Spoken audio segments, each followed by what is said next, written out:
Welcome to Mystic Realms Recap. Links are in the description below. Please show some love of the author and me. On to the show. Somewhere in Elysium. Are you sure this is the place where that monster is located? Colette asked as she surveyed their surroundings. Maybe we came to the wrong place. I'm certain that this is the place, Maddie replied as he looked at the map in his hands. This is the location shown in the map. The receptionist in the Adventurers Guild was the one who gave it to us, so this shouldn't be wrong. Andy, Axel, and Helen were paying close attention to their surroundings, feeling that this was a very dangerous place. Their senses were telling them that something was amiss, but they had no idea what it was. They had accepted a rank C mission from the Adventurers Guild, which was to kill a certain monster that was terrorizing the adventurers and the townspeople that wandered too deep in the forest to forage, and then go to the next town in order to trade. There was an adventurers group that had attempted to clear this mission first, but they went missing and hadn't been seen since then. The guild had reissued this quest in the hope that clues on what happened to the adventurer party would come to light.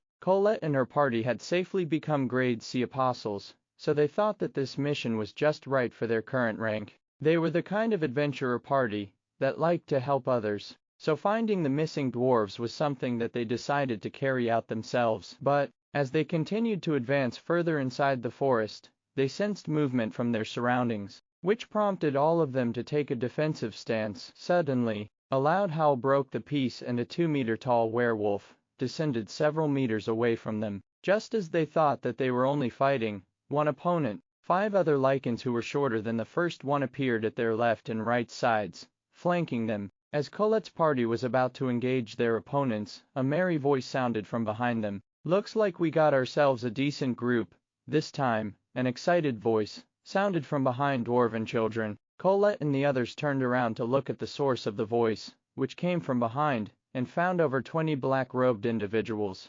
Indeed, the last group were just a bunch of rookies that had just stepped into the apostle grade, one of the robed dwarves said. They weren't even enough to become our experiment's plaything. Take a look at the emblems they are carrying. They are from the Eternal Guild, from that girl, Anna's guild. This is perfect. She has been getting in our way a lot lately. That's right.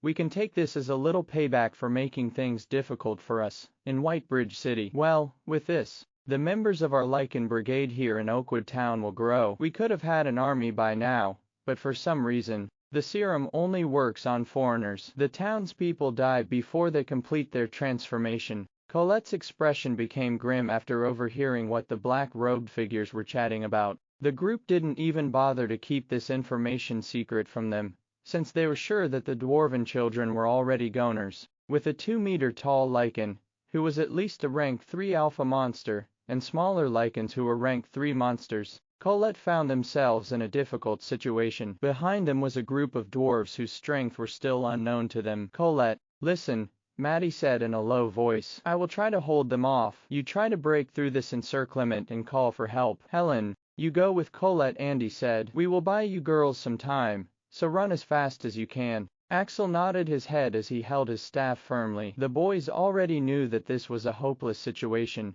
so they unanimously decided to let Colette and Helen escape while they held back their enemies. "Did you hear that?" one of the black-robed dwarfs chuckled. "These brats are playing the hero. How touching." "Too bad. It's futile," the black-robed dwarf, who stood at the front of the group, said. "None of you are getting away." "Get them!" the alpha lycan monster roared, and lunged at Colette's group. Maddie roared as he blocked the lycan's path and engaged it in a one-on-one battle. "Go, Colette, Helen," Maddie shouted. "Go and look for help." Right after Maddie's shout, one of the smaller lycans flanking them jumped at him, with its jaws open wide. A metallic ring spread in the surroundings as Colette used her round shield to block the lycan's attack, shielding Maddie from getting injured. "We can't escape," Colette stated as she pushed back the lycan before smashing its chest with her mace. "They will not let any of us escape, so might as well fight till the end." Maddie gritted his teeth as he slashed at the alpha monster in front of him. He knew that what Colette said was right,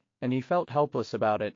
Helen's shout suddenly sounded behind them, which made Colette glance at her direction. One of the lycans had managed to land a blow on Axel, sending him smashing towards a tree. Helen, who was about to heal him, was then attacked by another lycan, forcing Andy to take the blow for her. The result was the latter getting a deep gash on his chest, staining his clothes with blood. Colette pushed back the lichen she was fighting against and quickly came to Helen's aid. If their healer were to fall, their chance for survival would decrease drastically, which was the main reason why the lichens tried to take her down first. The group wearing black robes watched with great interest as Colette fought off 2 lichens at once, forcing them back with sheer strength and determination. "She will make a good lichen," the leader of the group said. "At least Alpha rank 2, perhaps even rank 3 after the serum strengthens her body." "That weapon master over there isn't too shabby himself," another robed dwarf commented. "Perhaps he would also be an alpha monster after he transforms." While the black-robed group chatted idly, Colette's and Maddie's condition were deteriorating at a rapid rate. Although Helen had started to heal Andis and Axel's injuries,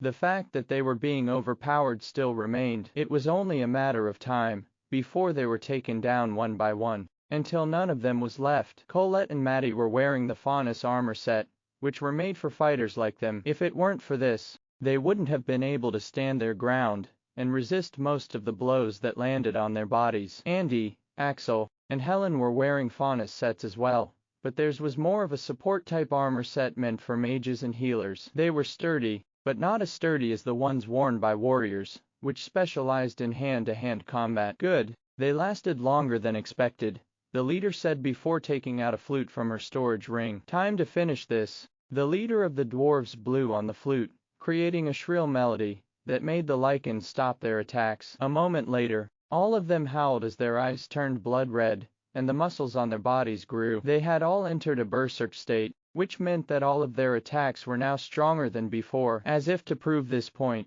when Colette used her round shield to block the rank 3 alpha monster's punch, she was sent flying until her body slammed to a tree, causing Maddie to roar in anger. Immediately after that, the group's formation crumbled, and they were easily beaten up until they laid on the ground groaning in pain. "You did well," the leader of the group of dwarves said, while clapping her hand. "Worry not. We have deemed all of you worthy to become our subordinates, so none of you will be killed. When we return to our base, all of you will be injected with a serum that will turn you into lichens. You should be honored because you will be part of the revolution that will change this world for the better." Maddie glared hatefully at the leader of the dwarves as blood seeped at the corner of his lips. The alpha monster's foot was pinning him down, so he couldn't move even if he wished for it. He then glanced at Colette in the distance, who had already lost consciousness. Several bruises could be seen on her pretty face. Maddie felt his heart ache from seeing the girl he loved in such a condition. "Take them back to the headquarters,"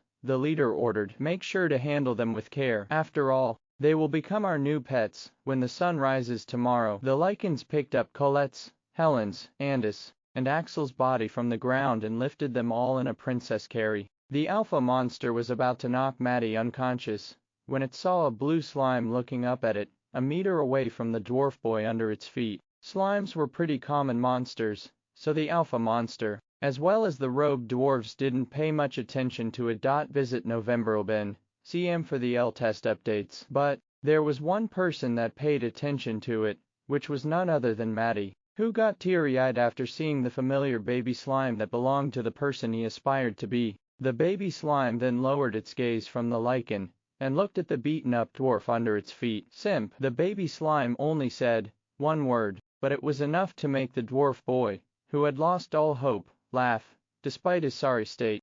Simp. It was a word that Maddie hated ever since he heard it back in Leaf Village. Despite his multiple attempts to vehemently deny it over and over again, the naughty baby slime would call him with this word over and over again. When he left Leaf Village alongside his friends, he even felt thankful, thinking that he would never hear this word ever again. But now, the word that was meant to tease him sounded like it was the best thing ever. The irony made Maddie laugh. He laughed as tears streamed down his bruised cheeks. Their big brother had come to save them from the people who bullied them. "Poor thing," the leader of the dwarves said as she looked at the dwarf boy, who was laughing crazily. "He broke." "Well, that is only expected, leader," one of the robed dwarves said. It seems that he had accepted his situation and had fallen in despair. The leader nodded before pointing at the baby slime that was looking with an amused expression at the laughing dwarf that was pinned on the ground. "Kill that slime," the leader nodded. "I hate weak monsters." "Yes,"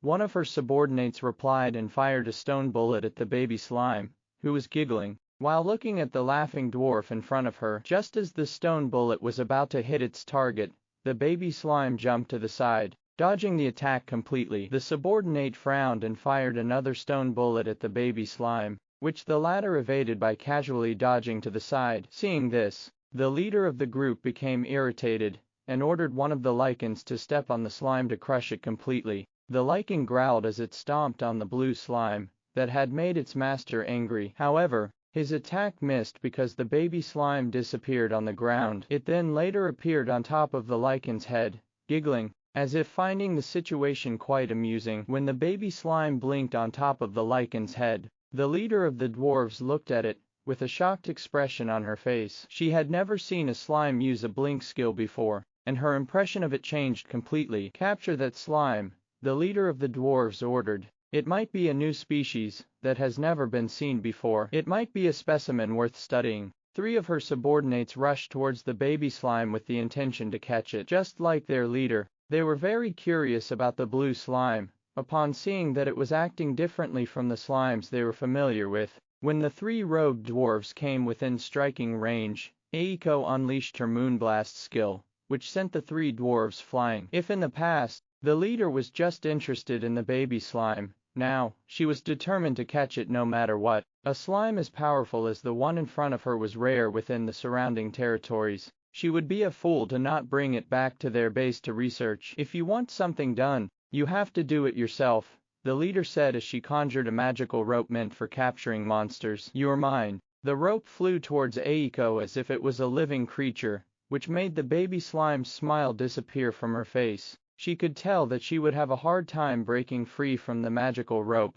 if it managed to catch her, so she decided to take this fight seriously. The first thing Eiko did was to slide down from the lichen's head and hit herself behind it. Without seeing her target, the leader was forced to make the rope bind the lichen, in the hope that it would also bind the slime alongside it. However, when the rope wrapped itself around the lichen, the baby slime was nowhere to be found. It must have escaped, the leader said with a frown. Don't mind, we'll just look for it later after we get these brats back to the base. We can't stay here for long, or else we might get discovered by passersby. Her subordinates nodded their heads in agreement, but just before they were about to carry the dwarves away, they heard a teasing voice right above their heads. When you say passersby, are you referring to me? The leader of the dwarves looked up and saw a red-headed teenager standing on a tree branch and looking down on them with a smile on his face. An elf. The leader stared at the teenager with a serious expression on her face. No, a half-elf. So,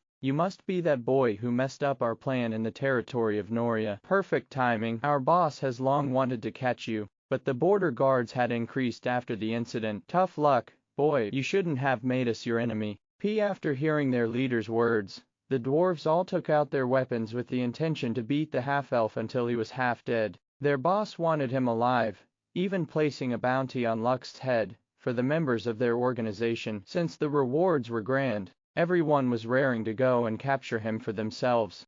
Wrong, Lux replied as his body was covered with the dark green armor that released a gust of wind. You shouldn't have hurt my friends and made me your enemy. After registering in Barbados Academy for the tournament, Lux returned to Wildjard's stronghold with his grandma Vera. He intended to come back to Elysium and stay for a few weeks to reunite with his friends, who had gone to a town outside the territory of Noria. He had promised to look for them after leaving Leaf Village. When he arrived in Oakwood Town, he found out that Colette's group had left for a mission from the Adventurers Guild. Although Lux had been away from the kingdom of Gwillivan for some time, the king of the dwarves had notified all the branches of the Adventurers Guild in his kingdom about his accomplishments. Because of this, the guild masters of the various branches of the Adventurers Guild had instructed their staff to give the half-elf the VIP treatment. Thanks to this, he was able to find the exact mission that his friends were handling, and left Oakwood Town to give them a surprise. Lux didn't expect that instead of a happy reunion, he would find his friends under the mercy of the same organization that had planned to lay waste to the territory of Noria through the abomination that they had hatched inside the Figaro Gardens. The red-headed teenager then pointed at the alpha monster that was stepping over Maddie's body with a glare. Take that filthy foot off my friend, Lux ordered. Immediately, a rocky fist jutted from the ground and smashed on the alpha monster's chest, sending it skidding a few meters away. A moment later, Several pained howls followed, as the lichens holding Colette, Helen, Andy, and Axel were attacked by a group of skeletons that materialized out of nowhere. Since they were holding the dwarf children in their hands, they were unable to fend themselves from the surprise attack, which allowed Diablo, Ishtar, and Pazuzu to retrieve the children safely. After his friends were safely rescued, several skeletons carried them towards Lux, while his named creatures faced the alpha monster, as well as the group of dwarfs fearlessly. Through the shared connection they had with Lux, they all knew how angry Lux was because of what happened to his friends. "Don't let any of them escape," Lux ordered as he crouched down to help Maddie drink a health potion. "I want them all, dead or alive. Drink up, Maddie," Lux said as he helped the dwarf boy drink the potion in his hand. After the bottle was emptied, the half-elf took out a different bottle and sprinkled it on Maddie's body to help him recover faster. The dwarf boy's face was still a little pale, but it was far better than its previous state. "Thank you, big brother," Maddie replied as soon as he recovered enough of his strength to talk. He was overcome with emotions of gratitude. He ended up voicing out the thought inside his head that he had been trying to hold back. Big brother." Lux flashed a mischievous smile towards the dwarf boy before patting his head. "Good, don't worry, little bro, I got your back. Your big bro is going to teach these bullies not to pick on you guys." Maddie's face became beet red, instantly regretting calling Lux big brother. The half-elf's smug expression was so irritating. He was very tempted to dig a hole and bury himself inside it, with the mentality of out of sight, out of mind. However, before Maddie could wallow in his embarrassment, Lux took out several health potions and mana potions from his storage ring and passed all of them to him. "Take care of Colette and the others," Lux said as he glanced at the battle that was unfolding around them. "I'll deal with these guys first." Maddie nodded and hurried towards his friend's side. Right now, Diablo and Pazuzu were dealing with the rank 3 alpha monster, while Ishtar and Orion, alongside the skeleton army, were dealing with its lackeys. The rogue dwarfs were also about to join the battle when several skeletons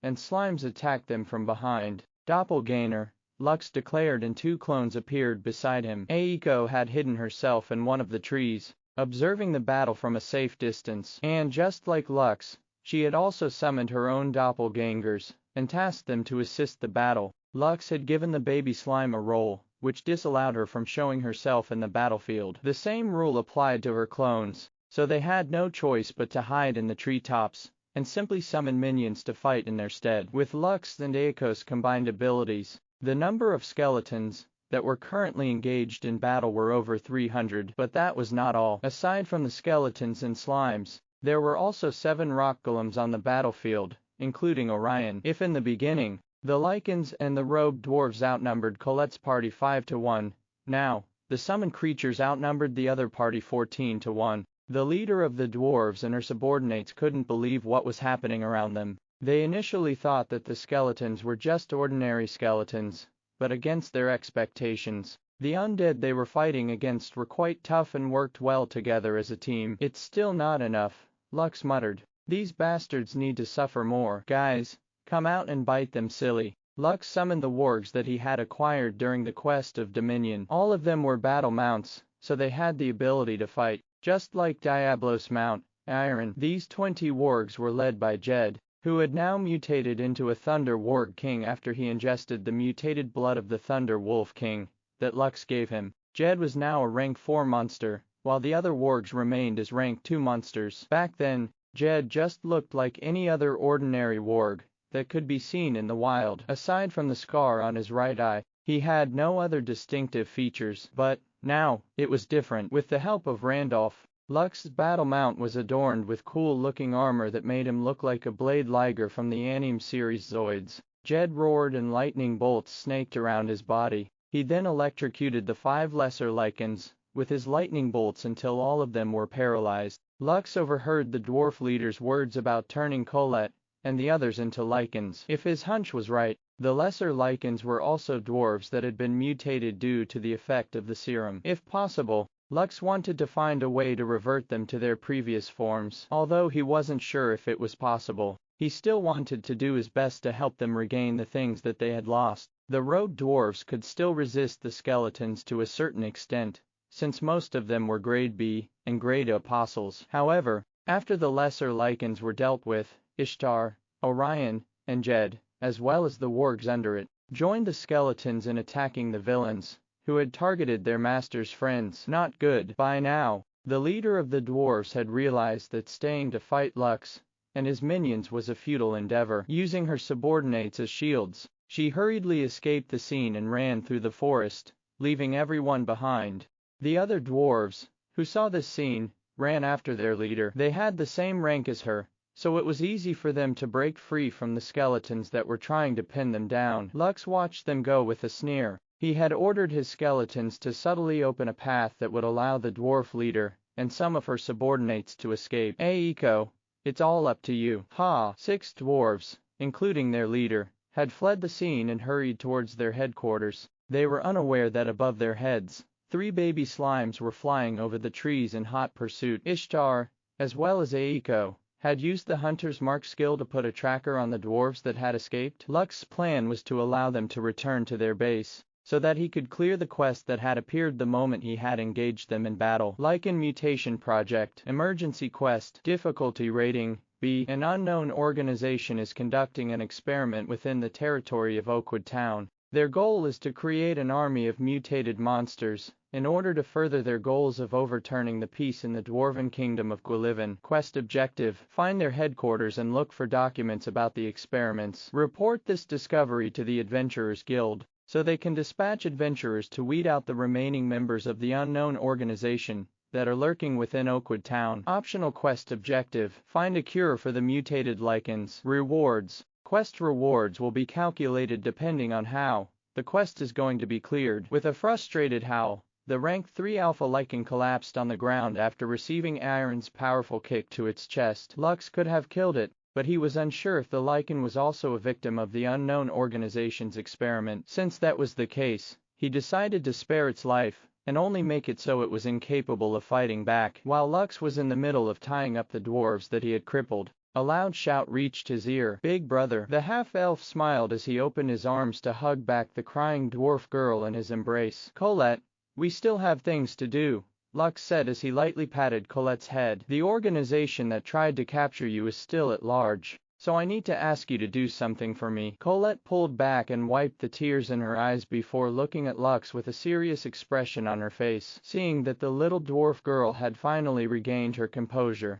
the half-elf told her to take Helen back to the Adventurers Guild and report the current situation. Lux thought that letting the Adventurers Guild handle the bad guys that he had captured would be the optimal solution, while he dealt with the leader of the organization that was on her way to their headquarters. Maddie, Andy, Axel, Ishtar, Pazuzu, and Orion were tasked to look after the dwarves that they had captured, and to wait for Colette's and Helen's return. Don't worry, big brother, Colette said as soon as she mounted her warg. I'll bring help as fast as I can. Lux nodded. I'm counting on it. Colette didn't waste any more time, and urged her warg to run as fast as it could. Helen was right behind her, also hurrying towards Oakwood Town to ask for reinforcements. When the 2 dwarves and their mounts disappeared from his sight, Lux looked in the direction where the leader of the robed dwarves had gone. Ha! Good job, Eiko. I'm on my way. Now that the dwarf leader had finally reached their base, it was now time for him to make his move. He was going to make sure that the leader and her remaining subordinates would not have an easy time after what they tried to do to his friends. Originally, he wanted all of them dead, but after receiving the quest, he deemed that they were better off alive and left to pay for their sins in prison. Lux didn't want to act too violently in front of the children, but since they were left to guard the captured dwarves, he could now go all out and make them regret their decision of turning the innocents into pawns that they could use for their vile schemes. Damn it! The leader shouted as soon as she had locked the entrance of their headquarters. There was a hidden mechanism installed by the entrance to hide the whole base from plain sight. The 5 subordinates who managed to escape with her were panting beside her, feeling ashamed that they had been forced to escape from the same person that thwarted their plans in the territory of Noria. Hurry and gather all the documents of our research, the leader ordered. This base might have already been compromised. We can't stay here for long. What about the foreigners that are still in the midst of transformation? One of her subordinates asked. Just leave them, the leader replied. We can't possibly take them back with us. Besides, they have more worth staying here as decoys when someone discovers this base. Inside the nursery room, 12 cocoons were still in the midst of transformation. Although they wouldn't be able to be there when the new batch of lichens was born, their research had already produced the results that they needed in order to create batches of mutated lichens. Just as the dwarves were ransacking their headquarters for anything of value, they heard the distinct opening of the entrance of their base, which made all of them stop whatever they were doing. The leader gestured for everyone to hide, planning to have them help her neutralize the trespasser, who just entered their research facility. It must be him. The leader of the dwarves gritted her teeth as she listened to the footsteps heading in her direction. It sounds like he's alone. As long as we act quick enough, we can kill him before he can summon his minions. The leader's subordinates were thinking of the same thing. All of them readied themselves to ambush the hateful half-elf who had forced them to evacuate their base and return to their branch headquarters in Whitebridge City. As soon as the trespasser opened the door to the laboratory, several spells flew in their direction and obliterated their body. The leader of the dwarves was about to celebrate when she noticed that something was wrong. Lying on the floor was not a charred corpse, but several shattered bones that soon turned into particles of light. Such a warm welcome. A voice filled with ridicule sounded from the passageway. I've already sent the dwarves that you targeted back to Oakwood Town to ask the Adventurers Guild for reinforcements. At most, it will take them an hour to arrive here, so you don't have much time remaining. The expression of the dwarf leader, as well as her subordinates, turned grim upon hearing the half-elf's words. The leader had a skill which allowed her to know whether a person was telling the truth or not. This was why she was certain that the half-elf was telling the truth, which didn't bode well for them. Since you decided to talk to us, it means that you want something from us, the leader replied with certainty. Boy, I admit that you have the upper hand right now, but if you think that you can trap us here until the reinforcements from the Adventurers Guild arrive, you are making a big mistake. We would rather die than be captured and interrogated by them. The reply she received was a mocking laughter that made her grit her teeth in frustration. So what if you kill yourselves? Lux asked. Go on, kill yourselves. Do you think that I care? I am a necromancer. I deal with dead people. So, all of you dying is better than being alive. I can raise your bodies and make you my slaves. I'm sure that all of you will be more polite once you turn into an undead. Ah, let me quote what you said back in the forest. An eerie smile crept up on Lux's lips. Worry not, for I have deemed all of you worthy to become my subordinates. You should all be honored because you will be part of my undead army that will change this world for the better. The leader of the dwarves and her subordinates felt the hair on the back of their necks stand on end. Lux's words had reminded them that they were dealing with a necromancer who specialized in dealing with dead people. Right now, they were still alive and could resist, but once they were dead, they would be at his mercy. What do you want? The leader asked through gritted teeth. I am willing to negotiate. If you wish to have your name erased from the blacklist of our organization, I am willing to negotiate with our boss for you. Wait, how about you join us instead? One of the dwarves shouted. With your abilities, you can easily become one of our elders. You will gain everything you need, and the organization will be more than happy to provide it to you. Lux smiled in the place where he was hiding as he listened to the dwarf's tempting words. The leader and her subordinates seemed to have realized that suicide won't help them, so they decided to negotiate with him instead. Unfortunately, he had no intention of joining the organization. Maybe I can gain something from this exchange, Lux thought as he pondered what his next move would be. A few minutes later, he finally gave his response, which made the dwarves, who were already feeling anxious, feel like an olive branch had been offered to them. Let's not talk about your fake promises. I am not interested in them, Lux stated. What can you offer me from what is in your possession? That might interest me enough to let all of you go. This serum that you developed, I am quite interested with it. Does it have an antidote? It does, the leader replied in a heartbeat. She was afraid that if Lux thought that they had no value, he would immediately send his skeletons to kill them. We can give them to you if you release us. Do you really think that your lives are so cheap that a mere antidote will be enough for me to let you go? Don't forget, I can still get my hands on the antidote by interrogating all of you when you're dead. You need to raise the bar higher if you want to get out of this place alive. Then, what more do you want? Lux chuckled because he knew that he had made them truly understand that the only way to escape was through negotiation. I want all the serums in your possessions as well as the antidotes, Lux replied. Also, you will give me instructions on how to make them. Let's see. I also want all the gold in your possessions, including your artifacts. Don't worry, I'll let you guys keep your clothes. I am not a fan of exhibitionism. Lux knew that if he added a few more conditions like golds and artifacts, the dwarves would be more inclined to give in to his demands. Why? Because they'd think that losing it all meant that there was a possibility that they would be able to live if they agreed to his conditions. The leader gritted her teeth as she forced herself to agree to Lux's conditions. If we give you everything, will you really let us go? The leader asked. How can we be certain that you will keep your promise? Well, you can either trust me, or not. In the end, the ones who are begging deliver you guys, not me. Don't worry. I'll give you guys exactly 1 minute to decide. After 1 minute, you will give me your answer. If I don't like your answer, I will send my undead army to attack all of you. Your 1 minute starts now. Several rattling sounds echoed inside the underground base, as Lux summoned his undead warriors. Their blue eyes glowed in the darkness, frightening the leader and her subordinates. At this point, they regret choosing Colette's group as their next set of victims. If only they hadn't touched Lux's friends, perhaps all of them wouldn't have to worry about keeping their lives, as well as keeping their experiments a secret. However, there were no ifs. Now that they were on the verge of losing their lives, they knew that they had to make a deal with the devil, or risk becoming his undead minions, who could do nothing but obey his every command. Fine, we accept your condition,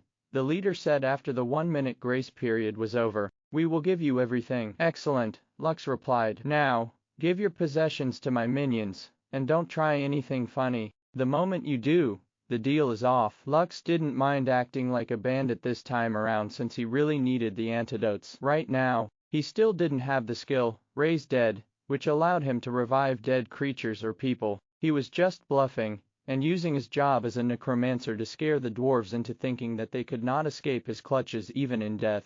This worked perfectly well in the negotiations because none of them wanted to die, especially when they knew that even when they turned into corpses, they would be reanimated and still be forced to thank their killer for killing them, which would be the most tragic thing ever. Although he had the black fire coffin that could store and revive the dead, Lux didn't want to make these dwarves his subordinates because, in his eyes, they didn't have the qualifications to become his minions. As long as I can escape this place alive, I can still have my revenge. That was the thought that passed through Mara's head when the trespasser gave them the opportunity to leave with their lives. Ever since she became the leader of their branch guild in Oakwood Town, she painstakingly worked hard in order to achieve the mission that had been entrusted to her by her superior. After nearly a year of trial and error, she and her subordinates had finally developed a serum that had the ability to mutate foreigners into lichens. Although the serum was still unstable and the latest version was able to meet their standards. To achieve this, several members from the first batch of experimental subjects died. Mara thought that it would be smooth sailing from that point onwards since they would have been able to increase their lichen army secretly within the territory of Oakwood Town. Unexpectedly, they happened to target the wrong dwarf party, whose members seemed to be friends with the same person that sabotaged their project in the territory of Noria. If only you never appeared, Mara thought through gritted teeth. Yes,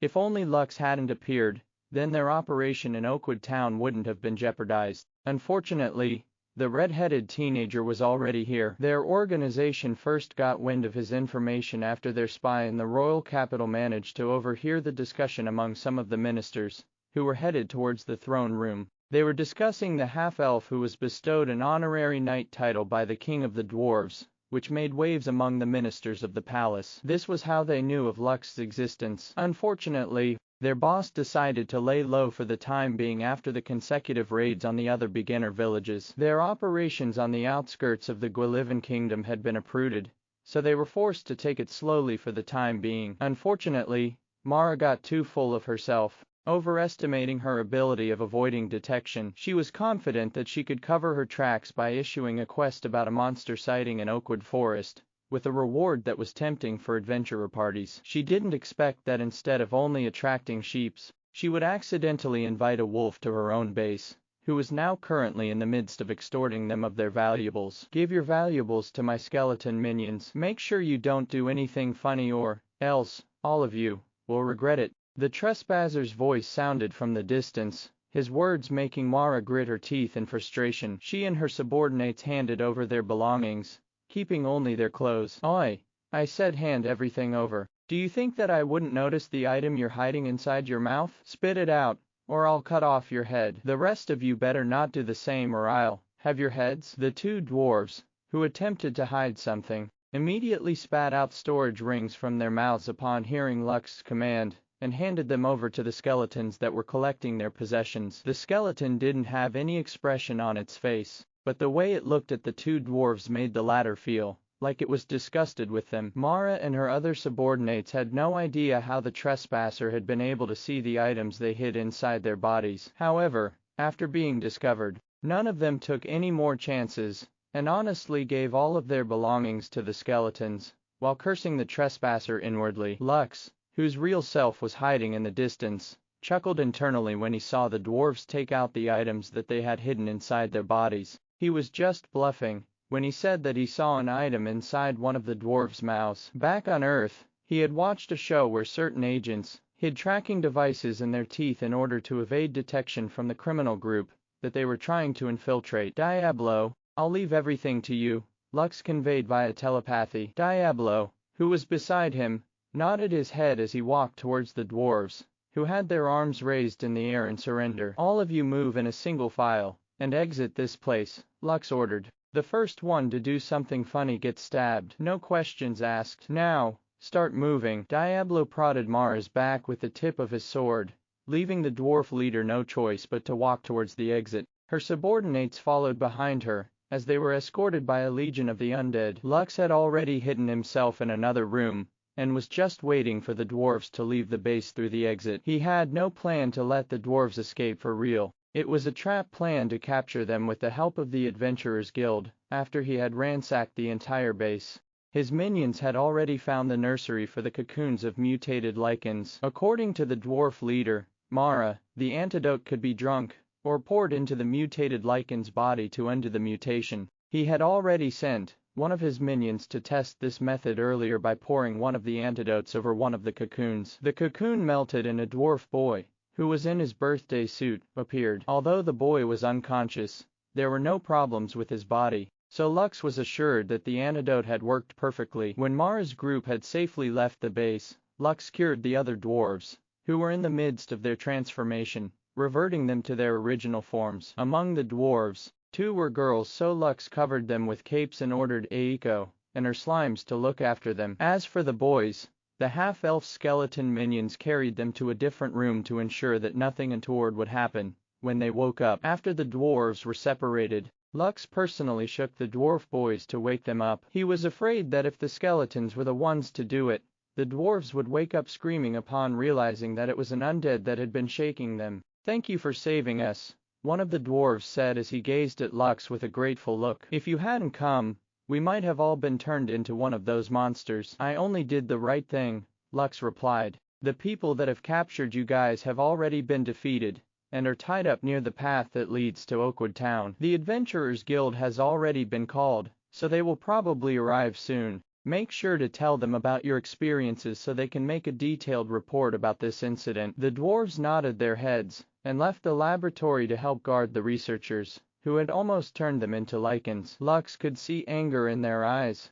so he wouldn't be surprised if they suddenly decided to attack their captors in order to exact revenge. Just to be on the safe side, Lux gave a mental order to Pazuzu, Ishtar, and Orion to prevent the adventurers from killing any of the researchers. They were important leads to the whereabouts of the organization, and the half-elf didn't plan to let them off scot-free. "Now, all that is needed is for the rats to lead me to their sewers," Lux thought. "I think I'll need to contact Nevriel. I don't know if he's considered a high-ranking noble or not, but it would be best if I leave the cleanup to them." Lux was a little worried about an unknown organization adding him to their blacklist. If possible, he wanted to deal with them as soon as he could to eliminate future troubles. However, he wasn't delusional enough to think that he alone could take down an entire group that had remained at large while hiding inside the Gwillivan kingdom. He needed helpers, and Nevriel seemed to be the best person for the job.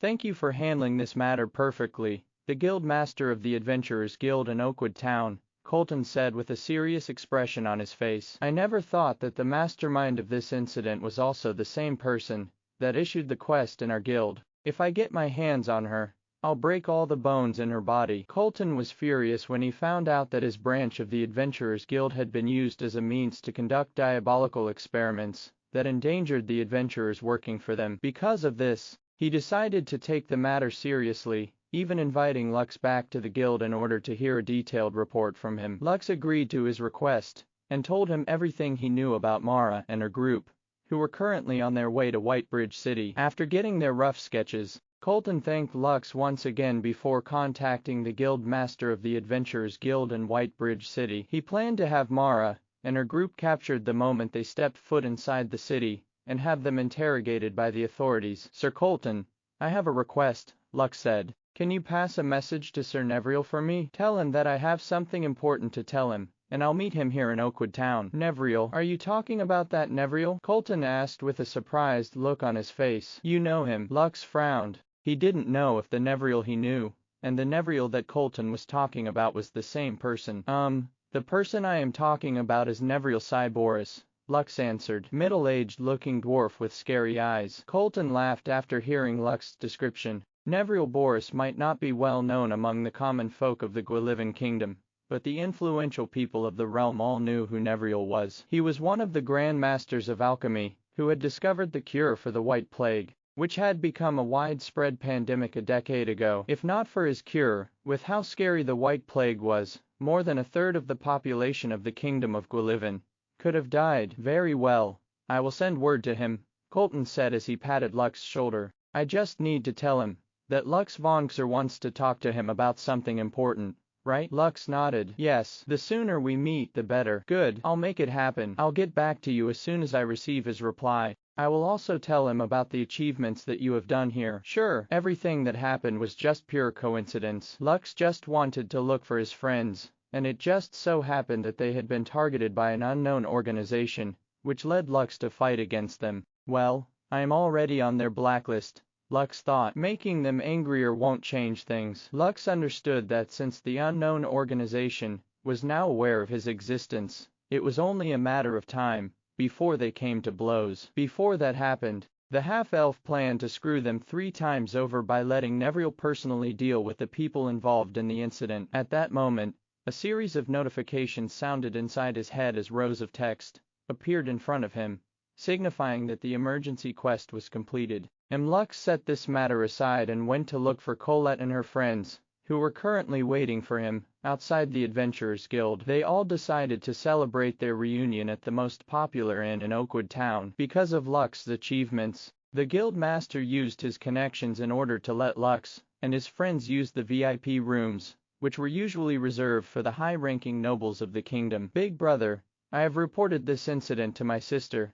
Colette said after she drank her mug of fruit juice. She said that she wanted to personally thank you for saving all of us. So, if you're not busy, why don't we all go to Whitebridge City together? I promise you that my sister is a beauty. Don't worry, I already approve of you as my brother-in-law. Colette patted her chest as if she had the authority to choose who her sister's husband would be. She was confident that as soon as her big brother saw her big sister, the red-headed teenager would immediately get down on his knees and propose to her sister. Lux only chuckled to evade Colette's insistence to play matchmaker between him and her sister, Anna. Although he was curious to see the adorable girl's older sister, he wasn't in a hurry to meet her. He stirred the conversation to a different topic, asking the dwarves what they had been up to since they had left Leaf Village. Colette and the others were more than happy to tell Lux about their adventures after becoming part of the Eternal Guild, which was under Anna's command.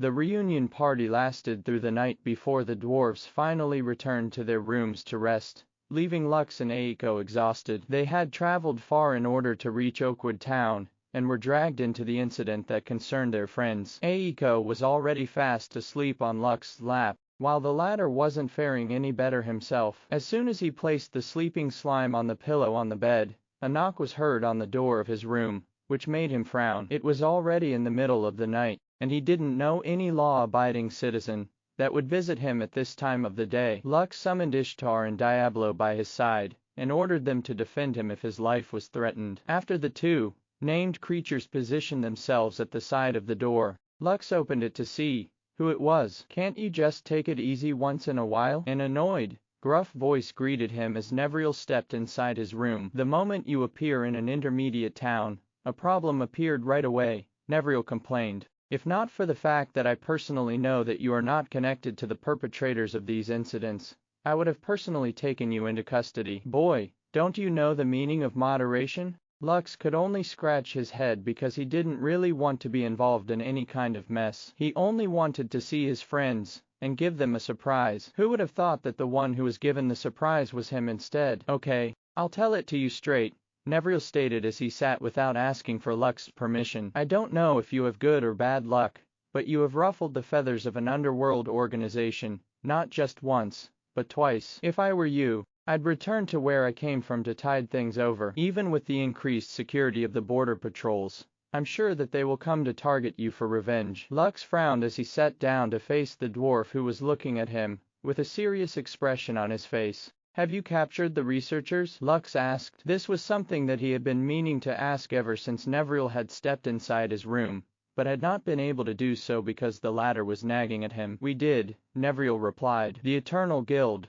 as well as the other guilds in Whitebridge City, are now working together to round up the members of the Dark Guild that goes by the name Twilight Reign. Twilight Reign, Lux muttered. Tell me, Sir Neville, what can I do to help? Now that he knew the identity of the organization that was targeting him, Lux decided that it was time to actively participate in the operations targeting the Dark Guild that was causing a lot of trouble within the kingdom of Gwillivan. By the time Neville left the room, the drowsiness that Lux felt earlier had disappeared. The middle-aged dwarf had given him a token that was exclusive to the kingdom's special agents, who handled matters concerning the stability of the royal family's rule. The token came with a lot of perks, including access to places which were usually restricted from the common folk, and even high-ranking nobles. It could allow Lux to request for assistance from dwarf guards and border patrols, especially when it came to certain things that he couldn't handle alone. Neville also handed him another token which signified that Lux was now the kingdom's honorary baronet, which was an upgrade from his rank of honorary knight. The defense of Leaf Village, in addition to the latest capture of the researchers, who were planning to create a mutant army that could have threatened the kingdom, had raised the red-headed teenager's importance in the eyes of the Dwarf King. This was the reason why he gave the half-elf an honorary baronet rank, making him one of the nobles of the Dwarven Kingdom. Since he was too sober to sleep,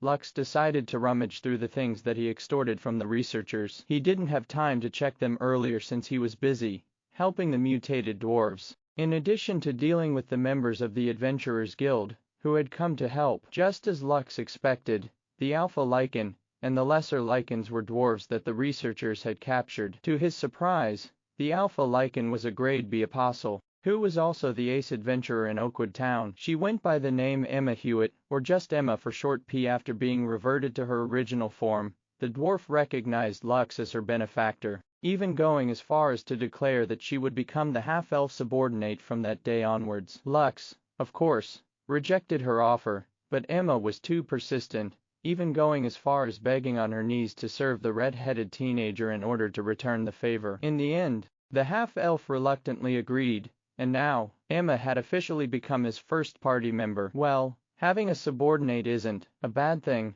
Lux thought. Emma seems like an honest person. I'm sure that it will work out probably. For the time being, Lux opened the storage rings of the researchers and checked all of their contents. How disappointing, Lux thought. All their gold coins combined only amount to nearly 1,000. Is Twilight Reign a cheapskate organization? Of course. It was not only gold that Lux looted from the researchers but also weapons and artifacts. However, all of them were just rare items, and, for the half-elf, he no longer thought highly of rare items, since he was already using mythical items. Still, they will be useful for transmutation, Lux mused as he stored the storage rings inside his own storage ring. Originally, Lux thought of using the Transmutation X skill to transfer abilities to his weapons, armors, and artifacts. However, after gaining mythical items, the half-elf was very reluctant to use his transmutation skill, thinking that he might find a better item. For example, if he were to use the transmutation skill to transfer items to a mythical item, even if the item became a lot stronger, it was still nothing compared to a legendary item. For the half-elf, overgearing an item wasn't worth it, but only if its grade was low. At least a legendary item, Lux thought. I won't mind dumping a lot of abilities on a legendary item that will be beneficial in the future. Now, time to check the rewards from the quest. Lux had set this matter aside as well, and only remembered it after his meeting with Nevriel. The red-headed teenager opened his soul book to see the rewards he gained and hoped that they would be a whole lot better than the scraps he got from the dwarf researchers. Less than lichen mutation project completed, greater than emergency quest, difficulty rating B. An unknown organization is conducting an experiment within the territory of Oakwood Town. Their goal is to create an army of mutated monsters, in order to further their goals of overturning the peace in the dwarven kingdom of Gwillivan. An unknown organization is conducting an experiment within the territory of Oakwood Town.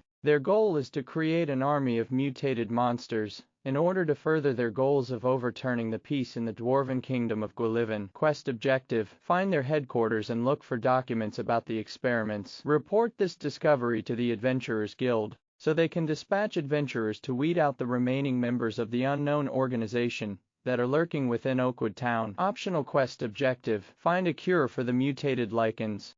Rewards: 1000 Oakwood Town reputation points, 100 Kingdom of Gwillivan reputation points, 1000 gold. Lycanthropy mutation perfect genes, 1x. Lycanthropy mutation perfect genes. This gene can only be used by a foreigner. The perfect mutation genes have no side effects to the user, and will even strengthen their physical body, and add resistance bonuses. Upon consumption, the person will be able to transform into a lichen at will, and return to their previous form at will. The transformed creature will gain certain bonuses including an increase in strength, speed, hearing, as well as raising their rank by 1 stage. Example: if a grade B apostle were to transform into a lichen, they would gain the strength of a grade O apostle. If Emma has no problems transforming into a lichen, I'll give this to her as a gift, Lux thought as he looked at the description of the lycanthropy mutation genes. Since the gene is safe to use and can even strengthen its user, as long as Emma hasn't developed a trauma from being forced to become a lichen,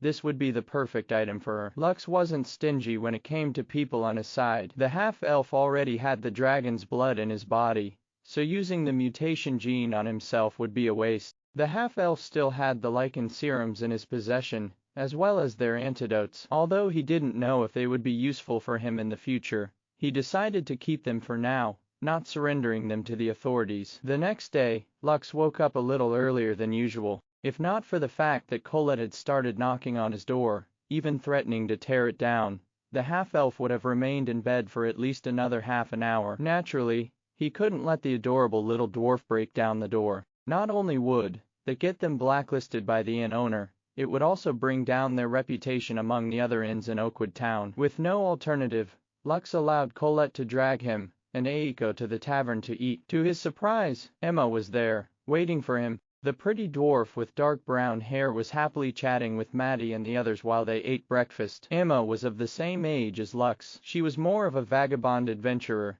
that had no permanent party, so her rank wasn't that high. However, her experience when it came to fighting even surpassed that of great apostles and, perhaps, even matched those of the initiate rank. Lux believed that if Emma were to fight against people who were of the same rank, all of them would be soundly defeated because of her rich battle experience. Sir Lux, good morning, Emma said with a smile as she waved at the half-elf who was being pulled in their direction by Colette. Good morning, Emma, Lux stated. There is something important that I'd like to talk to you about later. For now, just enjoy your breakfast. Okay. Emma nodded her head before resuming her chat with Maddie and the others. Aside from the pretty dwarf calling him Sir Lux, Emma treated him in a friendly way, and not that of a master and servant relationship. The half-elf preferred this type of relationship, rather than a strained one. For him, he wanted to become good friends with Emma, and not treat her as a slave who only followed his orders. While eating, Colette asked Lux about his plans while he was in Oakwood Town. After being rescued by their big brother,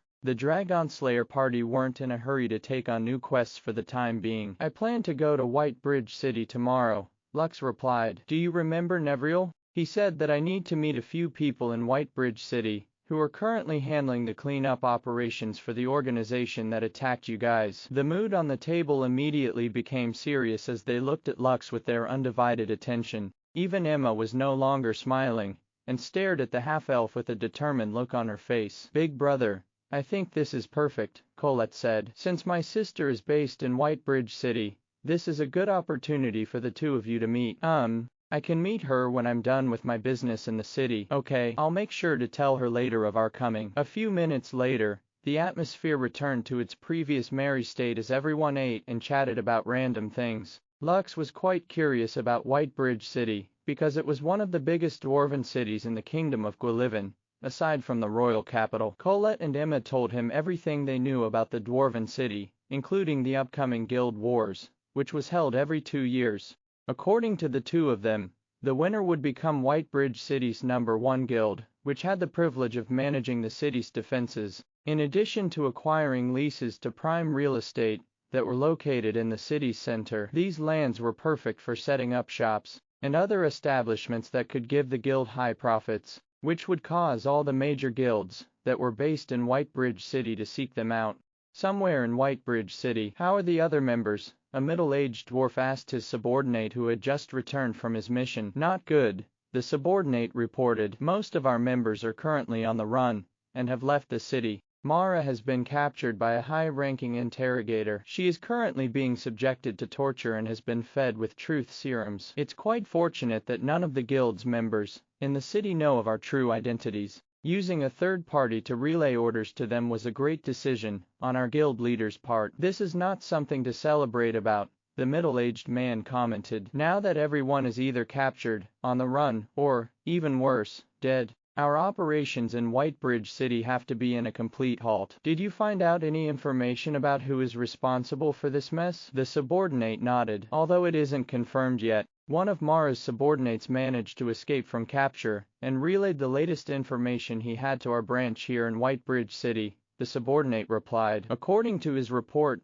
none of the serums were preserved, and Mara had no choice but to destroy the records of the experiments before she got captured. However, he did mention that it was a half-elf who foiled their plans in Oakwood Town. The middle-aged man sighed. Mara was a promising researcher who was loyal to their cause. Losing her to the authorities was a heavy blow to their guild, and thinking of it made the branch leader of Twilight Rain clench his fist in anger. There is only one half-elf in the kingdom of Gwillivan, so it is safe to assume that he is the same person that destroyed the abomination in the territory of Noria, right? If the reports that we received are true, then it is definitely him. The middle-aged man sighed a second time, before giving his order to his subordinate. Send word to the main branch, and inform the guild master that the half-elf is starting to become a nuisance, the middle-aged man ordered. Tell them that our hands are tied at the moment, and they should send one of the reapers to deal with him. Sir, having one of the reapers to deal with him is quite wasteful. No, fool, it is best to nip the problem in the bud before it grows up enough to threaten us. Just follow my orders. Let the main branch decide whether a reaper would be sent or not. The subordinate nodded before leaving the room. Although he felt that having one of the initiates of the guild deal with the half-elf was an overkill, he still decided to follow his leader's orders. The Twilight Guild had two assassination groups, the Reapers and the Slayers. The Reapers were the assassins who had the rank of initiates. They were responsible for the assassination of people who had the rank of initiate and below. They were often called the Rookie Killers, because countless apostles had already died in their hands. Slayers, on the other hand, was a specialized team of rankers who dealt with the assassination of high-profile targets, such as high-ranking nobles and politicians, but not royals. It was almost impossible to assassinate members of the royal family since all of them were guarded by the best high-rankers within the kingdom. The branch leader of Twilight Rain believed that as long as one of the Reapers took action, the annoying half-elf, who kept on getting in their way, would finally meet his end. Meanwhile, on the road that led to Whitebridge City, Big Brother, it will take us at least 5 more hours to arrive at the city, Colette said. She was currently seated beside Lux inside the carriage, which was arranged by the guild leader of the Adventurers Guild, to take them to Whitebridge City. He had even hired Grey to Apostles as guards to ensure that they would reach the city safely. In truth, Lux felt that it would have been faster if they all just traveled riding their wargs instead of a carriage. However, since the guild master, Colton, had already dealt with their means of transport, he felt that it would be impolite to reject his kind offer. That means that we will arrive just before sunset, Lux replied as he looked outside the window of the carriage. Colette, you and your friends can head to your sister's headquarters when we arrive in the city. I need to deal with private matters, so I'll just see you guys in the morning. Colette nodded her head obediently while patting Aiko's head. That will also give me some time to set up an appointment for you to meet with my sister,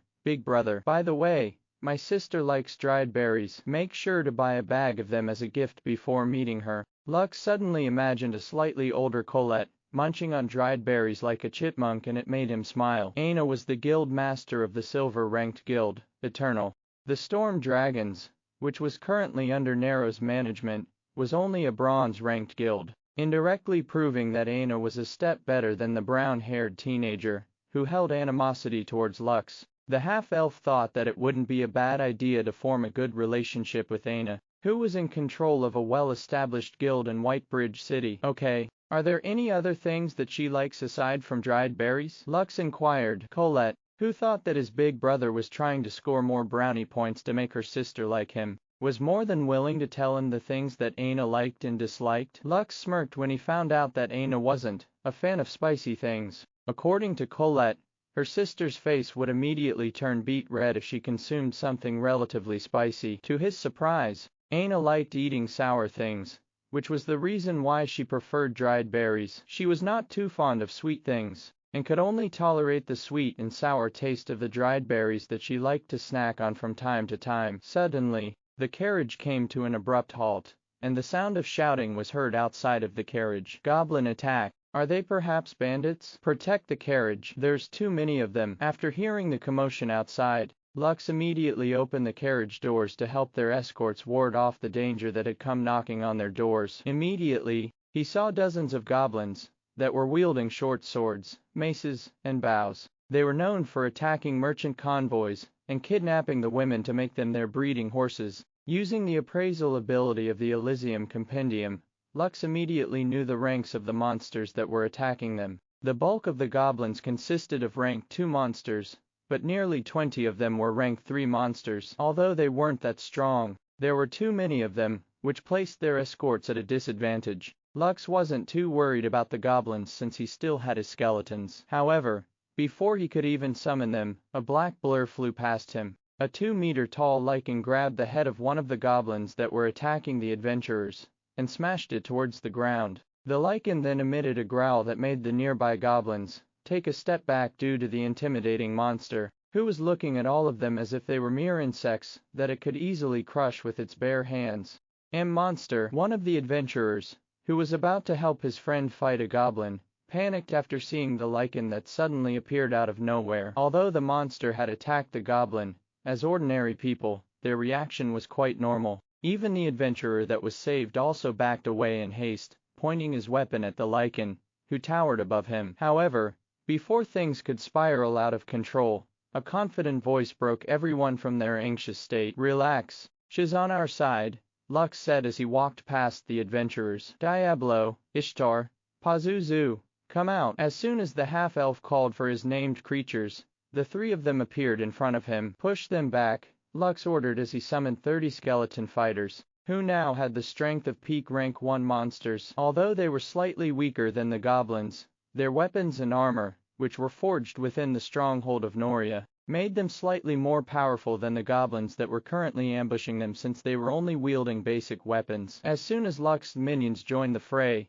the goblins were pushed back, giving the adventurer party that was escorting them time to recover their bearings. Colette and the others also joined the battle. In just a short time, they managed to force the monsters to retreat by causing several of the other side's comrades to die in battle. Lux was observing the lichen whose strength and speed outmatched the goblins that were running away. Before they left, he asked Emma if she was willing to take the lichen's perfect genes into her body, which would allow her to turn back into a lichen. Contrary to what Lux expected, the pretty dwarf said yes in a heartbeat. He thought that Emma would reject, or tell him that she needed time to reconsider before accepting his request, but that didn't happen at all. Emma told Lux that she wanted to become stronger, and she believed that gaining the ability to transform into a lichen would allow her to fight on even ground with stronger opponents. She had been a vagabond fighter all her life, because she thought that there was nothing that she couldn't handle alone. However, after getting captured and experimented on by the researchers of Twilight Reign,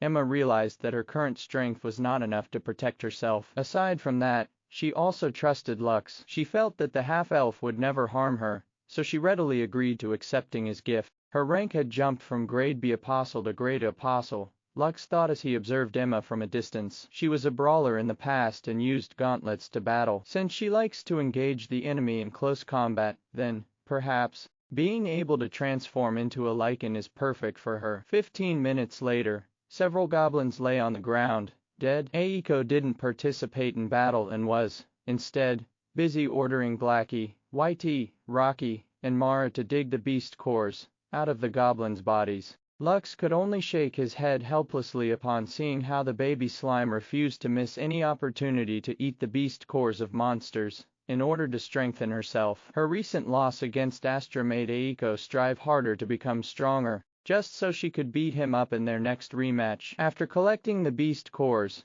Aiko didn't hesitate to eat them all one by one, allowing her progression rating to increase. Unfortunately, the skills that she could acquire from the goblin's beast core were skills that she had already learned in the past, like Slash, which had already evolved into Heavy Slash. Even so, the baby slime was still happy, because, for her, every beast core brought her one step closer to defeating Astra, whom she had labeled as her mortal enemy. When it came to her mama's affection, "You did well, Emma," Lux said the moment the lichen returned to his side. "Thank you, Lux," the lichen said through telepathy before transforming back into the pretty dwarf, whose height reached up to his chest. Emma could transform while wearing armor and regular clothes. The fun part was that after returning to her original form, her clothes would remain undamaged, which also added an additional layer of defense to her stats, allowing her to maximize her equipment's potential. Just like her clothes, the gauntlets that she wore as a weapon added to her physical damage in her lichen form. Her claws were as sharp and as hard as steel,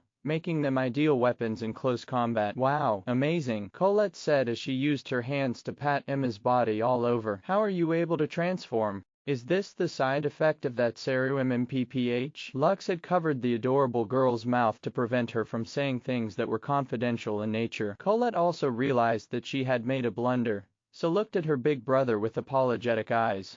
Seeing that she understood her mistake, Lux released the adorable dwarf before returning to the carriage. He had already unsummoned his minions, because he believed that they would no longer encounter mishaps along the way to White Bridge City. The adventurers, who were escorting them, also heaved sighs of relief. Although they had plenty of experience fighting against the undead, fighting alongside them was a different matter. Just as Lux expected, no goblins or any other type of monster tried to ambush them again. As the sun was about to set on the horizon, Lux saw a magnificent city in the distance. A white bridge extended across a river to allow people to gain access to the city. This was the reason the city was called White Bridge City. It was currently one of the main trading cities of the Gwillivan Kingdom due to its access to river transportation, allowing fast shipment of goods to and from important trade partners. White Bridge City, Lux thought. So the other members of the Order of the Griffin are waiting for me there. I hope they're nice. According to the Dwarven King's orders,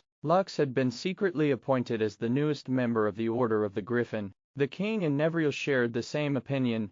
Lux was an abnormality that had appeared inside their kingdom for reasons that only the gods knew. Since this was the case, they believed that fate had sent him to become their friend, and not their enemy. Because of this, the king granted Lux an honor that only those that had accomplished legendary feats in the Gwillivan Kingdom could acquire, and that was none other than the token of the Griffin, which symbolized that he was one of the members of the secret organization that worked directly under the king. Lux hoped that his colleagues wouldn't treat him like a child because of his age. After all, he was now part of their secret order, by hook or by crook.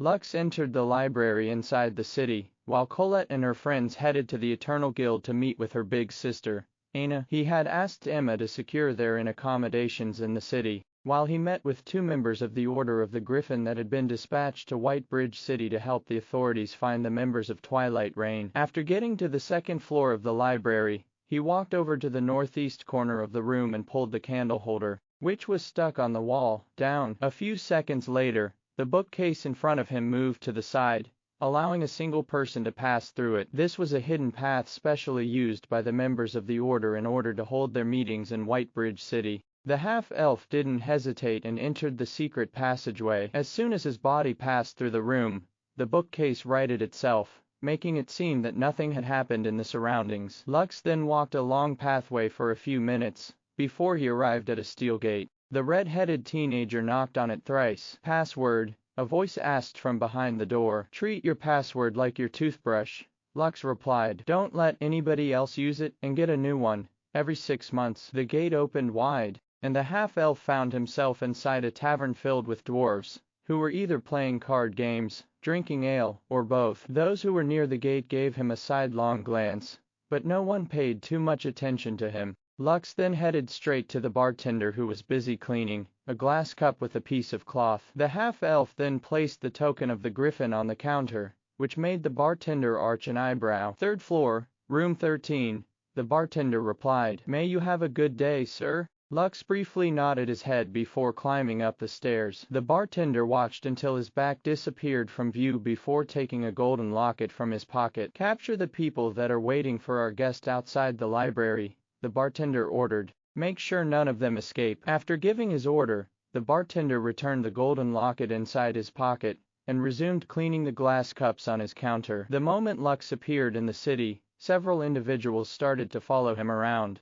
The Order of the Griffin was an elite unit that directly served the king. Usually, the members of this elite unit often handled messy problems, and it was their job to clean up the mess others had left behind. Seeing that there were people targeting one of their kingdom's guardians, the dwarves that were playing cards left the tavern, intending to capture the members of Twilight Reign, who had noticed Lux's arrival in Whitebridge City. "Third floor, room 13. Well, look who's finally here," a dwarf with a curled-up beard said with amusement. "The famous half-elf from Leaf Village. So young, and yet has the uncanny hobby of poking the hornet's nest. Boy, you won't live long at this rate." "That's him," a silver-haired dwarf wearing spectacles gave Lux an appraising gaze. "Apostle Greta, not bad for an ordinary adventurer, but not good enough to contend against Twilight Reign. This elf is as good as dead." Lux didn't know how he should react at the two dwarves' greeting. He didn't know if the dwarves were praising him or mocking him for being stupid. "What are you waiting for, boy?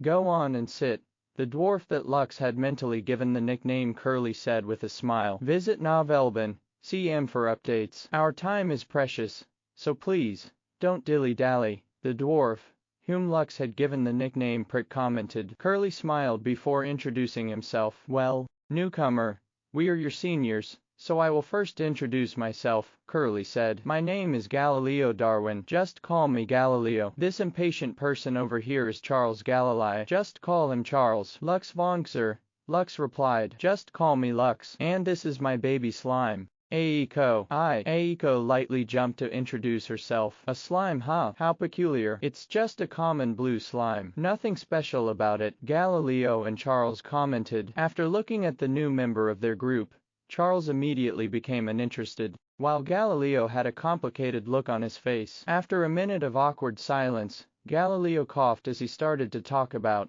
why they were meeting Lux in Whitebridge City. "Before anything else, let me ask you, Lux, what do you know about Twilight Reign?" Galileo asked. "Aside from the fact that they're the bad guys, not much," Lux answered. Galileo nodded as if he had already expected this answer from the half-elf. Charles, on the other hand, just closed his eyes and didn't make any comment whatsoever.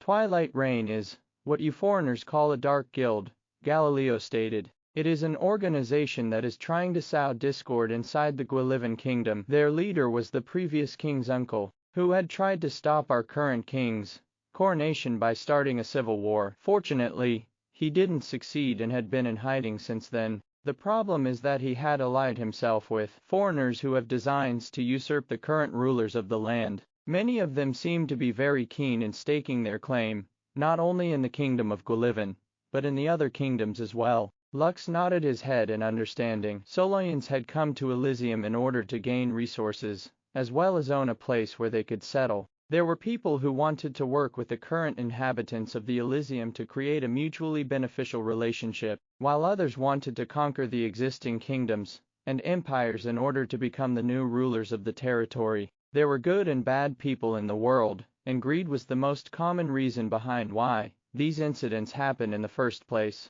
Solais had long wanted to have their own lands and territories in Elysium, so it didn't come as a surprise to Lux when Galileo explained the current structure of Twilight Reign. "The bulk of Twilight Reign is made up of Elysians. I believe that is the term that you foreigners call us." "Yes, right," Galileo smiled. He had long been fascinated by these visitors from another world, who were very similar to their own. Right now, the cleanup operation is proceeding smoothly, Galileo explained. However, the members of Twilight Reign in this city are just part of their branch guild. This means that the main guild is still at large. Which brings us to the next topic, which is you. Lux, I don't know if you're aware of how dangerous this guild is. After the 2 recent incidents, I'm sure that you are now starting to be considered as an eyesore for them. Charles, who had stayed silent all this time, snorted as he looked at the half-elf with a mocking gaze. "Bah, it's best if you prepare a coffin for yourself," Charles stated. "Sooner or later, the Reapers will come for your head. If I were you, I'd go back to my world and lay low for a year or 2, until their rage subsides. Actually, it might be better if you stayed in your world for good. That is the only way for you to survive from the assassins, who are after the bounty that will be placed on your head." Galileo cleared his throat and knocked on the table to capture Lux's attention. "Although my colleague's words are quite harsh, what he said is the truth," Galileo commented. "Twilight Reign has 2 assassination groups, called the Reapers and the Slayers. The Reapers are composed of assassins who have reached the initiate rank, while the Slayers are composed of assassins who are already rankers. Right now, there's a very high chance that one of the Reapers of Twilight Reign has already been dispatched to kill you. Although the king is providing us some support and protection, they can't be with us all the time. Make sure to always be vigilant, and keep a better awareness of your surroundings. Right now, you are not a match for an initiate, so take all the precautions that you can in order to survive their assassination." Galileo placed a golden locket on top of the table and pushed it in front of the half-elf. "This locket is a special artifact that can negate 3 attacks from an initiate. This is the life-saving artifact that the Order has bestowed upon you, but remember that after 3 attacks, the effect of this locket will be used up. If you still haven't escaped by that time, I'm afraid that you won't survive for long." Lux picked up the golden locket on the table, which had the design of a griffin embedded on its surface, and appraised it. "Golden locket of the griffin. This protective charm is able to negate 3 attacks from an initiate. This protective charm is able to negate 20 attacks from apostles of any grade. Once either option is used up, this locket will lose its effectiveness." "Thank you," Lux replied before slipping the chain of the locket over his head so he could wear it on his neck. "I will always wear it." Galileo nodded his head in satisfaction. "You are the youngest and tallest member of our organization, so make sure to stay alive as long as possible. I don't want to see you kicking the bucket anytime soon." Lux smiled because despite Galileo's teasing words, he could truly feel his concern for him. A few minutes later, Lux left the room as their meeting came to an end. He remembered being told that before he joined, the Order of the Griffin only had 12 members, which meant that he was the 13th member. When Lux left the library, it was already very dark. Fortunately, a carriage had been prepared for him beforehand, and it took him to the inn where Emma had made reservations for their stay. As the carriage trotted away in the night, a lone figure stepped out of the alleyway and looked in the direction where Lux was headed. It was one of the dwarves who had been playing cards in the tavern earlier. He had been assigned to ensure Lux's safety while he was in Whitebridge City. A moment later, the dwarf returned to the darkness of the alley. Since the coachman of Lux's carriage was one of his comrades, he didn't need to follow him back to the inn. This was going to be a long night, and they still had plenty of rats to catch before sunrise. Thank you for watching Mystic Realms Recap. Please like, share and subscribe. Have a great day.